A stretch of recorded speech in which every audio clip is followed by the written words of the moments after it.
তো আজকে আমাদের ডেস্টিনেশন ছিল আন্ডার ওয়াটার মেট্রো। তাই আমি আর অর্ণব মিলে বের হয়ে পড়েছিলাম, যদিও বাকিরা আস্তে আস্তে আমাদের জয়েন করে নেওয়ার প্ল্যান ছিল। তো গাইস, আমরা বের হয়ে গেছি ফাইনালি। আমরা আন্ডার ওয়াটার মেট্রোটা এক্সপ্লোর করবো, ঠিক আছে? কারণ ওখানে একটা কাজ আছে, সেই কারণে আমরা যাচ্ছি।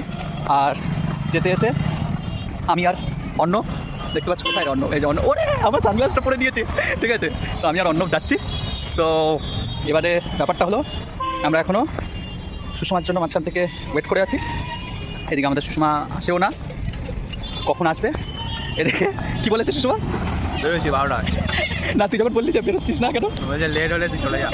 देखा आपने लापरवाही का नतीजा है। এবারে আমরা ওয়েট করতে করতে বাধ্য হয়ে আইসক্রিম কিনে খেতে শুরু করে দিয়েছি। ফার্স্টে তুমি ভাবো, মানে বের হওয়ার টাইমে আমরা খেতে শুরু করে দিয়েছি।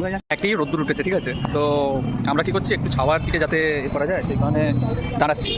আর এই রিক্সাওয়ালাগুলো সেখানেই দাঁড়াচ্ছি, সেখান থেকে শুধু সরিয়ে দিচ্ছে মাঝখান থেকে, গরমের মধ্যে দাঁড়িয়ে থাকতে হচ্ছে এইভাবে।